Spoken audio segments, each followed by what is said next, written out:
ഗുരുകരണത്തിലേക്ക് സ്നേഹവന്ദനം. 10-20 വർഷം പഴക്കമുള്ള ഒരോർമ്മയാണ്. അച്ഛൻ കുറേ അധികം കാലമായിട്ട് കിടക്കയിലാണ്. ആരുടെയൊക്കെ കരുണ, വിൻസെൻ്റ് പോൾ തുടങ്ങിയ സംഘടനകളുടെയൊക്കെ ഒരു നന്മ മകളെ ആ കല്യാണത്തിലേക്ക് നയിക്കുന്നു. പള്ളിയിലേക്ക് അവൾ ഒരുങ്ങി ഇറങ്ങുന്നതിന് മുമ്പ് അച്ഛൻ്റെ കാല് തൊട്ട് വന്നിക്കുന്നു. അല്ല, കണ്ണിങ്ങനെ നിറഞ്ഞൊഴുകുന്നുണ്ട്. അയാളോട് പറഞ്ഞു, കുഞ്ഞെ, നിൻ്റെ കൈവെള്ളയിലേക്ക് വെച്ച് നീട്ടാനായിട്ട് എൻ്റെ കൈവശം ഒരു വെള്ളി നാണയം പോലും ഇല്ല, പ്രാർത്ഥിക്കാം. അപ്പോൾ ആ ചെറിയ മകള് വല്ലാത്തൊരു പക്വതയോടെ, പ്രായത്തിന് ഇണങ്ങാത്ത ഒരു വിവേകത്തോടെ പറഞ്ഞു, അപ്പ അത് മാത്രം മതിയല്ലോ. ചുറ്റും നിൽക്കുന്നവരുടെ കണ്ണ് നിറയുമ്പോൾ ഞാൻ ഓർമ്മിച്ചത് പത്രോസ്ലീഹയാണ്. സുന്ദര കവാടത്തിനരികിൽ നിന്ന് ആരോ നിലവിളിക്കുകയാണ്, വല്ലതും തന്നിട്ട് പോകണമേ. അപ്പോൾ എന്തൊരു ആത്മവിശ്വാസത്തോടെയാണ് ഈ മനുഷ്യൻ പറയുന്നത്, സ്വർണവും ഇല്ല, വെള്ളിയും ഇല്ല, ചെമ്പും ഇല്ല, ഉള്ളു നിറയെ ക്രിസ്തുവുണ്ട്. അവൻ്റെ നാമത്തിൽ നിൻ്റെ സഞ്ചാരം ആരംഭിക്കുക. നമ്മുടെ കൈവശമുള്ള നാണയങ്ങൾ ഒരു യാത്രയ്ക്കും ദീർഘകാല പരിഹാരമാവില്ല. അതുകൊണ്ടായിരിക്കണം യാത്ര എന്ന് പറയുമ്പോൾ ആ ജീവിതയാത്ര എന്ന് തന്നെ അർത്ഥമാക്കണം. തോമസിന് എഴുതിയ സുവിശേഷത്തിൽ യേശു പറയുന്ന കണക്ക് വഴിപോക്കനാവുക. അപ്പോൾ സഞ്ചാരം ജീവിതത്തിൻ്റെ തന്നെ പര്യായമാണ്. സഞ്ചാരങ്ങളിൽ ആരുടെയും മടിശീലകൾ, ആരുടെയും ഖജനാവ് നമ്മളെ സഹായിക്കാൻ പോകുന്നില്ല.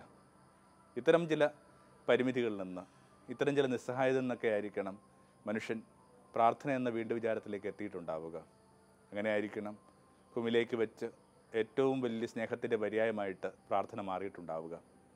സങ്കീർത്തനം 118 വേദപുസ്തകത്തിൻ്റെ ഏറ്റവും കൃത്യമായ നടുവിലത്തെ വരിയായിട്ട് ഗണിക്കപ്പെടുന്നു. എന്താണ് ആ വരിയെന്ന് നമുക്കറിയാം.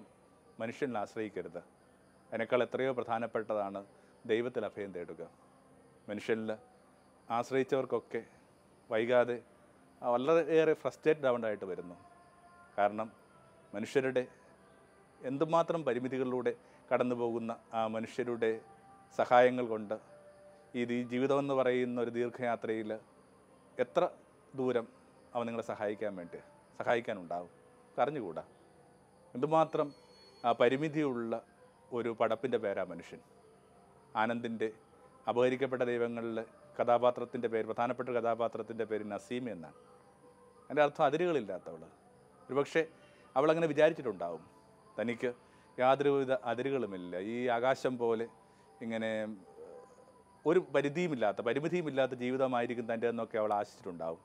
എന്നാൽ ചെറിയ ചെറിയ കാര്യങ്ങളിൽ പോലും സംഭവിക്കുന്ന ആ ഒരു സെറ്റ് ബാക്ക്, തിരിച്ചടികൾ വൈകാതെ ഈ സ്ത്രീയെ കൊണ്ടുപോയി എത്തിക്കുന്നൊരു വിവേകമുണ്ട്. അവൾ പിന്നീട് തൻ്റെ പേരിങ്ങനെ സീമ എന്ന അർത്ഥത്തിലേക്ക് മാറ്റുന്നതിനെക്കുറിച്ചൊക്കെ ചിന്തിക്കുന്നുണ്ട്. ഇങ്ങനെ ഇത്തരം അതിരുകളുള്ള പരിമിതിയുള്ള മനുഷ്യർ ആകാശത്തോട് നിലവിളിക്കുന്ന രീതിയുടെ പേരാ പ്രാർത്ഥന. ആരോ നമുക്ക് വേണ്ടി പ്രാർത്ഥിക്കുന്നുണ്ടെന്ന അറിവ് എന്തൊരു ഊർജ്ജമാണ് ഈ ചെറിയ ജീവിതത്തിൽ നൽകുക. പഴയകാലത്തെ ആ പൊതിച്ചോറ് സങ്കല്പം കണക്കാണ്. പാഥേയം ഇങ്ങനെ പൊതിഞ്ഞു കെട്ടി വിടുകയാണ്. ദീർഘമായ യാത്രയിൽ നമുക്ക് വേണ്ടി ആരോ കരുതുന്നു, ആരോ സ്നേഹിക്കുന്നു, എവിടെയോ മെഴുതിരികൾ ഇങ്ങനെ നമുക്ക് വേണ്ടി തെളിയുന്നു, ആരോ തിരുഹൃദയത്തിൻ്റെ നടയിൽ നമുക്ക് വേണ്ടി കണ്ണുപൂട്ടി നിൽപ്പുണ്ട് തുടങ്ങിയ വിചാരങ്ങൾ ഈ ചെറിയ പ്രാണന് കൊടുക്കുന്ന ബലം എത്രയാണ്. ഓർക്കുന്നുണ്ട്, കുറച്ച് ഒരു കുസൃതിപ്പറ്റവുമായിട്ട് അപ്പൂപ്പനെ കാണാനായിട്ട് ഇങ്ങനെ കുട്ടനാട്ടിൽ പോയൊരു ദിവസം, അടുത്തുള്ള ആ ഒരു ചെറിയൊരു കൈത്തോട് തന്നെയാണ്. എന്നിട്ടും എപ്പോഴും നമുക്കിങ്ങനെ കാല് തെറ്റിയ ആഴങ്ങളിലേക്ക് ഇങ്ങനെ മുങ്ങുന്നു എന്നൊക്കെ തോന്നുന്നൊരു നിമിഷമുണ്ട്. നമുക്കറിയാം, ഭയം നമ്മുടെ എല്ലാ കാര്യങ്ങളെയും വല്ലാതെ മുടക്കും. കുറച്ച് നീന്തലറിയാമെന്നൊക്കെ പറഞ്ഞിട്ട് കാര്യമൊന്നുമില്ല. അപ്പോൾ പെട്ടെന്ന് ഓർത്ത് ഇതാണ്, ആരോ പ്രാർത്ഥിക്കുന്നുണ്ട്. അവരുടെ ആ പ്രാർത്ഥനയിലുള്ള ബലം, അവരുടെ ആ പ്രാർത്ഥനയിലുള്ള ഉറപ്പ് നമുക്ക് നിശ്ചയമായിട്ടും നീന്തി എത്തിയേ പറ്റൂ. തീരത്ത് ആരോ കൈകൂപ്പി നിൽക്കുന്നുണ്ടെന്ന അറിവിലാണ് മനുഷ്യർ എല്ലാത്തരം ചുഴികൾക്കും മീതെ ഇങ്ങനെ പതച്ചു കയറുന്നുള്ളതാണ് ഇപ്പോഴും എപ്പോഴും എൻ്റെ വിശ്വാസം. വല്ലാത്ത ഒരു സ്നേഹാനുഭവത്തിൻ്റെ പേരാണ് പ്രാർത്ഥന. ചെറിയ പ്രായത്തിലൊക്കെ നമ്മൾ അമ്മയുടെ സ്നേഹത്തിന് പകരമായിട്ട് കണ്ടെത്തിയ അമ്മയുടെ പ്രാർത്ഥന തന്നെയല്ലേ. പരീക്ഷയൊക്കെ എഴുതാനായിട്ട് പോകുമ്പോൾ നിശ്ചയമായിട്ടും ആരാ പറഞ്ഞിട്ട് പോകാത്തത്? അമ്മ പരീക്ഷയാണ്, പ്രാർത്ഥിക്കണേ. എവിടെയോ ഒരു കുഞ്ഞു മെഴുതിരി നാളം നമുക്ക് വേണ്ടി തെളിയുന്നുണ്ട്. അങ്ങനെ പിന്നീട് ഇത്തരം പ്രാർത്ഥനകൾക്ക് എന്തുമാത്രം രൂപങ്ങൾ, എന്തുമാത്രം പകർച്ചകൾ, എന്തുമാത്രം പരിണാമങ്ങൾ. പഴയ നിയമത്തിൽ ഒരു കുഞ്ഞു സംഭവമാണ് എനിക്ക് തോന്നുന്നു ഇത്തരം പ്രാർത്ഥനകളുടെ ദിശയിൽ നമുക്ക് ആദ്യം വായിച്ചെടുക്കാവുന്നൊരു സംഭവം. മധ്യസ്ഥ പ്രാർത്ഥന എന്നൊക്കെ വിശേഷിപ്പിക്കാവുന്ന രീതിയിലുള്ള പ്രാർത്ഥനാ സങ്കല്പങ്ങളുടെ ഒരു പക്ഷേ ആദ്യത്തെ ടെക്സ്റ്റ് അത് തന്നെയായിരിക്കണം. മോശ ദൂരെ മലമുകളിൽ പ്രാർത്ഥനയിലാണ്, താഴെ ജോഷുവ പടയോട്ടത്തിലാണ്. ജോഷയും കൂട്ടുകാരും ചില നേരങ്ങളിൽ വല്ലാത്തൊരു ഊർജ്ജത്തോടുകൂടി ഇവരിങ്ങനെ മുന്നോട്ട് കുതിച്ചു ചെല്ലുന്നു. ചിലപ്പോൾ തീരെ പ്രതീക്ഷിക്കാത്ത തിരിച്ചടികളുണ്ടാകുന്നു, നിരാശഭരിതരാകുന്നു. യുദ്ധത്തിൻ്റെ ഈ ഒരു ഫ്ലക്ച്വേഷൻസ്, ഈ ഒരു മാറുന്ന ആ ഒരു ഗതിവിഗതികൾ കണ്ടിട്ട് വല്ലാതെ മനസ്സ് തളർന്നിട്ട് ജോഷുവ മനസ്സിലാക്കുന്നൊരു കാര്യമുണ്ട്, എന്തോ ചില കാര്യങ്ങൾ നമ്മളെ നിയന്ത്രിക്കുന്നുണ്ട്. നമ്മൾ മാത്രമല്ല ഈ യുദ്ധത്തിൽ ഇങ്ങനെ മുമ്പോട്ട് പോകുന്നത്, ആരോ നമ്മളോടൊപ്പമുണ്ട്. ചില സമയങ്ങളിൽ അവർ നമ്മുടെ കൂടെ ഇല്ലയോ ഉണ്ടോ എന്നുള്ള ഒരു സംശയം മനുഷ്യന് വരുന്നു. അങ്ങനെ ദൂരെ മലമുകളിലേക്ക് കയറി ചെല്ലുമ്പോൾ കാണാം മോശ ഇങ്ങനെ ആകാശങ്ങളിലേക്ക് കരങ്ങൾ ഉയർത്തി ഏകാഗ്രമായിട്ട് പ്രാർത്ഥിക്കുകയായിരുന്നു. എപ്പോഴൊക്കെ ആയിരുന്നു ഈ വയോധികൻ്റെ കരങ്ങൾ ആകാശത്തിലേക്ക് ഏകാഗ്രമാകുന്നു, അപ്പോഴൊക്കെ ഇവർക്ക് യുദ്ധത്തിൽ, ഈ പോരാട്ടത്തിൽ മുന്നോട്ട് പോകാനാവുന്നു. എപ്പോഴൊക്കെ ആ കൈ തളർന്നു തുടങ്ങുന്നു, അപ്പോഴൊക്കെ സ്വാഭാവികമായിട്ട് ഇവർ യുദ്ധത്തിൽ പരാജയപ്പെടുന്നു. ജോഷുവയ്ക്ക് ആ വല്ലാത്തൊരു രഹസ്യം പിടുത്തം കിട്ടി. യുദ്ധം നയിക്കുന്നത് തങ്ങളാണെങ്കിലും യുദ്ധത്തിൻ്റെ ഗതികളെ നിയന്ത്രിക്കുന്നത് തങ്ങളല്ല, മറിച്ച് ഈ വയോധികൻ്റെ ആകാശങ്ങളിലേക്ക് ഉയർന്ന കരങ്ങളാണ്. എന്നിട്ടോ 2 ഹെബ്രായ ബാലന്മാർ, 2 ചെറുമക്കാർ അയാളുടെ ഇരുവശങ്ങളിലുമായിട്ട് നിർത്തിയിട്ട് പറഞ്ഞു, ഈ കാരണവരെ കൈ താത്തരുത്. അങ്ങനെ മോശയുടെ കരങ്ങൾ ആകാശങ്ങളിലേക്ക് ഉയർത്തി ഒരനുഷ്ഠാനം കണക്ക് 2 ചെറുപ്പക്കാർ നിൽക്കുന്ന കഥ നമ്മൾ പഴയ നിയമത്തിൻ്റെ ആദ്യ ഭാഗങ്ങൾ വായിച്ച് കേൾക്കും. പോരാട്ടത്തിൽ ഓരോരുത്തരും ആരാണ് എന്തെങ്കിലുമൊക്കെ പോരാട്ടത്തിലല്ലാത്തവർ? To exist is to struggle. ജീവിക്കുക എന്ന് പറയുന്നത്, നിലനിൽക്കുക എന്ന് പറയുന്നത് തന്നെ ഒത്തിരി പോരാട്ടങ്ങൾ തുടർച്ചയാണ്. ചെറിയ കുഞ്ഞുങ്ങൾ തൊട്ട് വയോധികർ വരെ ലൈഫിൻ്റെ പോരാട്ടങ്ങളിലല്ലേ. കുഞ്ഞുങ്ങൾ കളിക്കളങ്ങളിലോ അല്ലെങ്കിൽ ക്ലാസ് മുറികളിലോ ഒക്കെ എന്തൊക്കെയോ ചില കാര്യങ്ങളുമായിട്ട് മല്ലിടുന്നു. വയോധികർ ആ ഒരു പ്രായത്തിലും പതുക്കെ ഇങ്ങനെ ഭിത്തിയിലൊക്കെ പിടിച്ച് വന്നിട്ട് ഒരു കപ്പിലൊരിത്തിരി വെള്ളം എടുത്തിട്ട് ഇങ്ങനെ മുഖം കഴുകുന്നു. ഒക്കെ പോരാട്ടങ്ങളാണ്. ഈ പോരാട്ടങ്ങളുടെ പിന്നിൽ ആരുടെയൊക്കെയോ കരങ്ങൾ ആകാശങ്ങളിലേക്ക് ഉയർന്നിൽപ്പുണ്ടെന്നുള്ള അറിവ് എന്തൊരു ഊർജവും എന്തൊരു ഉന്മേഷമൊക്കെയാണ് ഓരോരുത്തർക്ക് നൽകാൻ പോകുന്നത്. ഈ ദിവസങ്ങളിൽ ഞാനൊരു ആശ്രമത്തിലായിരുന്നു. അവിടെ ഇങ്ങനെ പാതിരാവിന് പ്രാർത്ഥനയുണ്ട്. രാത്രി 12 മണിക്ക് മുമ്പായിട്ട് ബെല്ല് മുഴങ്ങും. ഈ സന്യാസികളെല്ലാം കൂടി ചേർന്നിട്ട് പ്രാർത്ഥിക്കുകയാണ്. ലോകം മുഴുവൻ ഉറങ്ങുമ്പോൾ കുറച്ച് പേര് നമുക്ക് വേണ്ടി ഉണർന്നിരിക്കുന്നുള്ള പ്രാർത്ഥിക്കുന്നുള്ള ഒരു സങ്കല്പം, എന്തുമാത്രം പ്രകാശം ചുറ്റിനും പരത്തുന്നുണ്ടാവും. ഞങ്ങളുടെയൊക്കെ ഒരു കപ്പുച്ചിൻ രീതിയിലുമൊക്കെ അതങ്ങനെയായിരുന്നു. ഒരു ഘട്ടത്തിൽ അധികം കാലമാകുന്നില്ല, ഒരു 3-4 ഡെക്കഡുകൾക്ക് മുമ്പായിട്ടാണ് അത്തരമൊരു പ്രാർത്ഥനാ രീതികളൊക്കെ അവസാനിച്ചത്. പാതിരാവിൽ ഇങ്ങനെ പ്രാർത്ഥിക്കുമായിരുന്നു. എല്ലാവരും കൂടി ചേർന്നിട്ട് ദൈവസന്നിധിയിൽ വന്നിട്ട് ഉറക്കെ ഗീതങ്ങൾ പ്രാർത്ഥിച്ചും സങ്കീർത്തനങ്ങൾ പാടിയുമൊക്കെ പോകുന്ന പാതിരാവുകളുണ്ടായിരുന്നു. ഞങ്ങളുടെ ആദ്യത്തെ ഒരു ആശ്രമത്തെക്കുറിച്ച് പറയുന്നത് അങ്ങനെയാണ്. അന്ന് വളരെയേറെ നൊട്ടോറിയസ് എന്ന് വിശേഷിപ്പിക്കാവുന്ന, ആവശ്യത്തിലേറെ കുറ്റകൃത്യങ്ങളോ ആവശ്യത്തിലേറെ മനുഷ്യ ഇടർ നടന്നിരുന്ന ഒരു ഇടത്തിലേക്കാണ് ഈ ആശ്രമം വരുന്നത്. വൈകാതെ ഒരുപക്ഷെ മറ്റു പലയിടങ്ങളെക്കാളും ഭേദപ്പെട്ട ഇടമായിട്ട് മാറിയതിന് പിന്നിൽ ഈ ഒരു പ്രാർത്ഥനയുണ്ടെന്നാണ് പറയുന്നത്. രാത്രിയിൽ എന്തെങ്കിലുമൊക്കെ ഇടർച്ചകളിലേക്കോ കൈപ്പിഴകളിലേക്കൊക്കെ മനുഷ്യർ വഴുതി പോകുമ്പോൾ പെട്ടെന്ന് പള്ളിയിൽ നിന്ന് ഈ സന്യാസിമാരുടെ പ്രാർത്ഥനാ ഗീതങ്ങൾ മുഴങ്ങിയ പതുക്കെ ഒരു വിവേകത്തിൽ അവർ പറയുന്നുണ്ട്, അവർ പ്രാർത്ഥിക്കുന്നത് അവർക്ക് വേണ്ടിയല്ല, നമുക്ക് വേണ്ടിയാണ്. മധ്യസ്ഥ പ്രാർത്ഥന എന്ന് പറയുന്ന ഒരു കാര്യം കൊടുക്കുന്നത് ഏറ്റവും വലിയ ആത്മവിശ്വാസം ഇതാണ്. നമ്മളൊറ്റയല്ല, നമുക്ക് വേണ്ടി ആരോ എവിടെയോ പ്രാർത്ഥനാപ്രാവുകളെ ആകാശത്തിലേക്ക് ഉയർത്തുന്നുണ്ട്. അവനവൻ്റെ ആകുലതകളേക്കാൾ കൂടുതലായി അവരൻ്റെ പരിസരത്തിൻ്റെയൊക്കെ അപര്യാപ്തകളും പരിമിതികളുമൊക്കെ തിരിച്ചറിയുന്നിടത്താണ് പ്രാർത്ഥനയ്ക്ക് വല്ലാത്തൊരു കുന്തിരിക്ക ഗന്ധം ഉണ്ടാകുന്നത്. അത് കുറച്ച് കൂടി സുഗന്ധമുള്ളതായിട്ട് മാറുന്നത്. പക്ഷേ വേദപുസ്തകത്തിലെ പുതിയ നിയമത്തിലെ ആദ്യത്തെ പ്രാർത്ഥന അങ്ങനെയാണ് നമുക്ക് വെളിപ്പെട്ട് കിട്ടുക. ഒരു വിരുന്നുശാലയിൽ യേശു സന്നിഹിതനാണ്. പക്ഷെ ആ വിരുന്നിൻ്റെ ആതിഥേയന് കടന്നു പോകുന്ന ഒരു അപമാന ഭീതിയെക്കുറിച്ച് തിരിച്ചറിയുന്നത് അവിടെ എത്തിയൊരു സ്ത്രീയാണ്, അത് മേരിയാണ്. യേശുവിനെ അവരുടെ ജീവിതത്തിൻ്റെ ആ ഒരു വല്ലാത്തൊരു വിഷമഘട്ടത്തിലേക്ക്, ഒരു അപമാന സാധ്യതയിലേക്ക് ശ്രദ്ധാകർഷിച്ചുകൊണ്ട് പതുക്കെ മേരി യേശുവിനോട് പറയുകയാണ്, അവർക്ക് വീഞ്ഞില്ല. അപ്പം അവർക്ക് വീഞ്ഞില്ല എന്ന് പറയുന്ന ഒരു വ്യാകുലം നമ്മുടെ പ്രശ്നമല്ല, നമുക്ക് ഈ രാത്രിയിൽ ഉള്ള പ്രതിസന്ധികളല്ല, നമ്മുടെ രാത്രി അത്താഴമല്ല, അവർക്ക് വീഞ്ഞില്ല. അങ്ങനെയൊക്കെയാണ് ഇങ്ങനെ പ്രാർത്ഥനയ്ക്ക് വല്ലാത്ത ശുദ്ധീകരണം ഉണ്ടാകുന്നത്. ലോകത്തിനു വേണ്ടി പ്രാർത്ഥിക്കുന്നവരുടെ ഒരു പുതിയ കാലം ആരംഭിക്കുക. യേശു എന്തർത്ഥത്തിലാണോ അത് ചോദിച്ചത് നമുക്കറിഞ്ഞുകൂടാ. യേശു ഇങ്ങനെയാണ് അതിനെ കുറച്ചൊരു ഇൻഡിഫറൻസോടുകൂടിയാണ് അതിനെ നേരിടുന്നതൊക്കെ നമുക്ക് അനുഭവപ്പെടുന്നുണ്ട്. അവർക്ക് വീഞ്ഞില്ലെങ്കിൽ എനിക്ക് നിനക്കും എന്താ? മേരിയുടെ ആ ഒരു ആഴത്തെ പരിശോധിക്കാൻ വേണ്ടി ചോദിച്ചതായിരിക്കുമോ, അതോ മറ്റേതെങ്കിലുമൊക്കെ ഒരു ശൈലി വ്യത്യാസം കൊണ്ട് നമുക്ക് ലഭിച്ച വിവർത്തനത്തിൻ്റെ പ്രശ്നമാണെന്നൊന്നും അറിഞ്ഞുകൂടാ. പക്ഷെ മേരി ഒന്നും പറയുന്നില്ല. മേരിക്കറിയാം അതൊരു പരമാവധി ഒരു കുറുമ്പ് മാത്രമാണ്. അവർക്ക് വീഞ്ഞില്ലെങ്കിൽ ആർക്കും വീഞ്ഞില്ലെന്ന് അവനറിയാം. ഈ പ്രപഞ്ചം ഭംഗിയായിട്ട് നിൽക്കുമ്പോഴാണ് നമുക്ക് ഭംഗി ഉണ്ടാവുക. റോസ പറയുന്ന കണക്ക് ഇങ്ങനെ ഒരു വിഷച്ചില്ല ഒടിഞ്ഞു വീഴുമ്പോൾ വാസ്തവത്തിൽ നമ്മുടെ തന്നെ ഒരു ഭാഗമാണ് നഷ്ടമാവുക. ഒരു മരമല്ല ഇപ്പോൾ അപൂർണമായിട്ട് നിൽക്കുക, നമുക്കാണ്, പ്രപഞ്ചത്തിനാണ് അപൂർണത ഉണ്ടാവുക. അത്തരം ചില പ്രകാശങ്ങളിലേക്കാണ് വേദപുസ്തകം ഇങ്ങനെ മിഴി തുറക്കുന്നത്. അവർക്ക് വീഞ്ഞില്ല. അപ്പം അവരൻ്റെ പ്രതിസന്ധികൾ, അവരൻ്റെ അപമാനങ്ങളൊക്കെ നമ്മുടെ പ്രാർത്ഥനയുടെ വിഷയമായി മാറുന്നുണ്ടോ ഇല്ലേ എന്നുള്ള ഒരു വല്ലാത്തൊരു ചോദ്യം നമ്മളെ കൺഫ്രണ്ട് ചെയ്യാനായിട്ട് ഇങ്ങനെ നമ്മുടെ മുമ്പിലുണ്ട്. അപ്പോൾ ചിലപ്പോഴെങ്കിലും നമുക്കിങ്ങനെ തലകുനിച്ച് നിൽക്കേണ്ടതായിട്ട് വരുന്നു.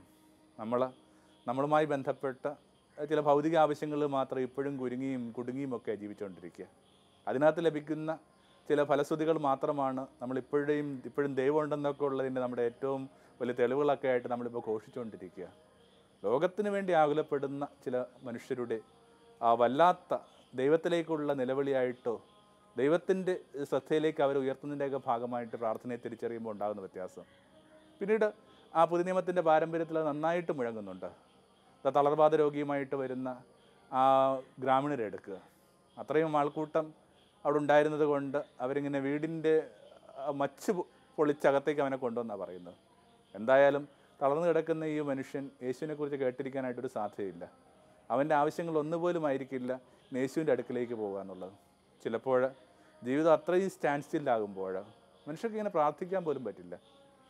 പലപ്പോഴും എനിക്ക് മനസ്സിലാകാത്തൊരു കാര്യം അതാണ്.